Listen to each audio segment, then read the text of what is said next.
What's up guys? This is Alex Libano and welcome to my channel. Sa episode na ito ay papakita ko sa inyo kung paano ang pagkukumpuni ng dike ng ating palayan. Tapos mamaya isi-update ko kayo sa ating punla kung gaano nakalaki, ilang araw na ang ating punla.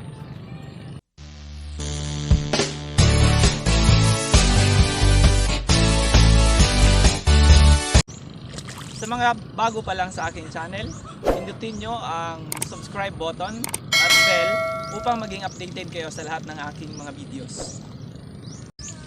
So ngayong araw na ito is papakita ko sa inyo kung paano ang pagkukumpuni ng ating dike.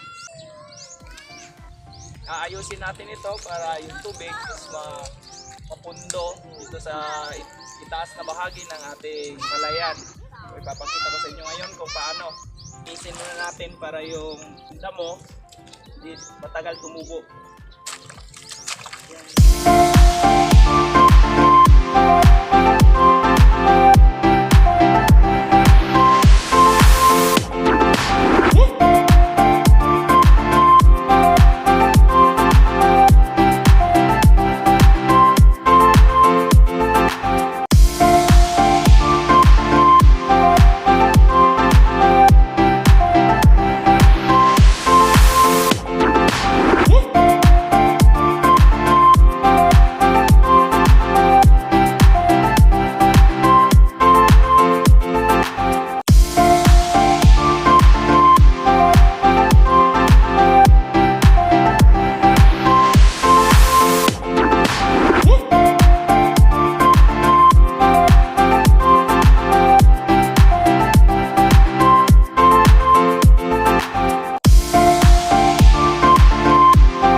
Tanggal na natin yung mga damo.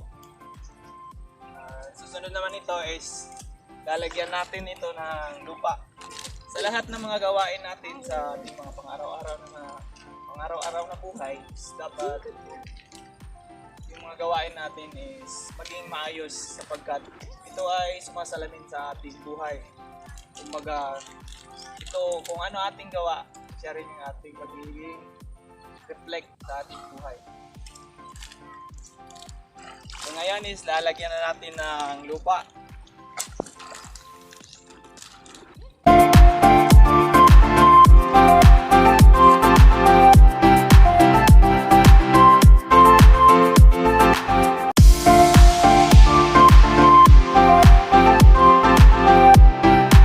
Itong pagre-repair pala is gagawin natin yung na-tractor na ito na 3 beses or 3 ways kung tawagin nila para yung lupa mas madali mo lang kukunin.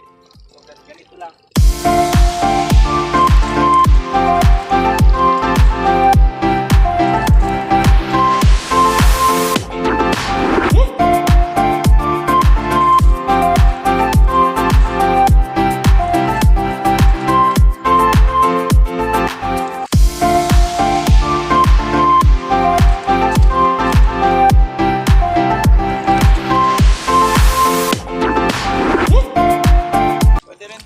Dito sa baba kung ano yung madali mong pagkunan ng lupa na ilalagay mo, doon ka kumuha.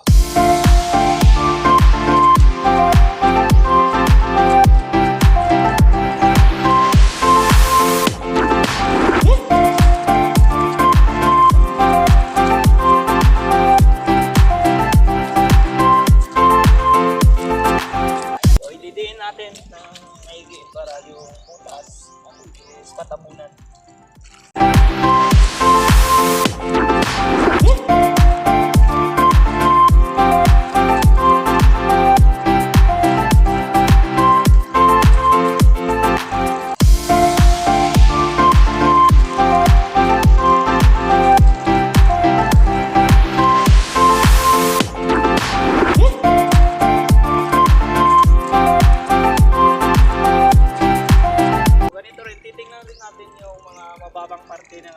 dike. Dahil kung mababa, dapat is lagyan natin ulit para maging pantay.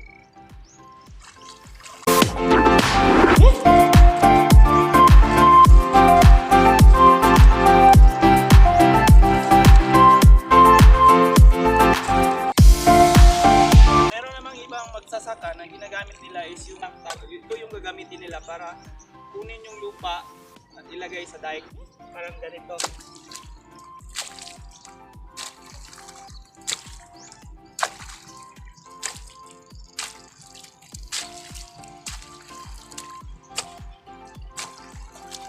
Pagkatapos nila malagyan, saka nila i-DDM.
Ganito lang yung gagawin natin hanggang matapos yung dike natin.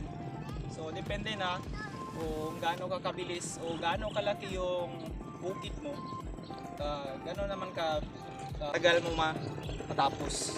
So yung 1 hektarya dito is para tapos siya within 2 to 3 days pag ikaw lang mag-isa yung gagawa.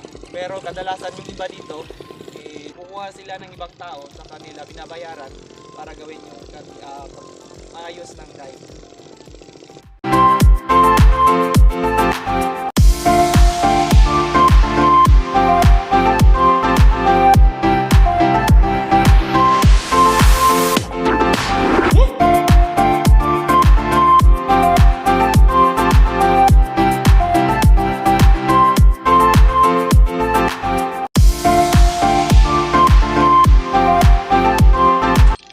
Kinakailangan yung sobrang laki ng ating dike.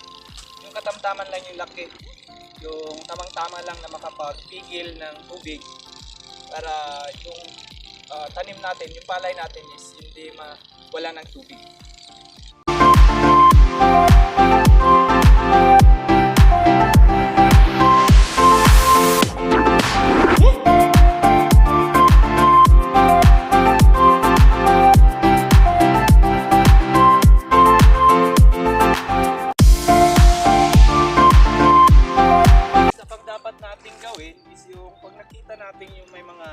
Tumatagas na ganito. Yung mga ganitong yung mga ganito tumatagas yung tubig, dapat gawin natin is apakan natin. Didiin natin. Para yung butas niya sa loob matabunan. Ayan. Saka natin naayusin.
Natapos ko na itong maliit lang na parte ng palayan. So itong palayan, ito pala is lupa ito ng lolo namin. Tapos 6 silang magkakapatid, pinarti-parti nila. Ito na lang yung natira para sa nanay ko. So ako yung gumagawa nito. Iba pa to sa tinatabaho ko doon sa kabila. 1 1/4 hectare yung doon. So yung doon naman is hybrid rice yung pinoproduce doon. May lalaki at saka babaeng palay. So ito, tapos na. So tara guys, puntahan na natin yung punla.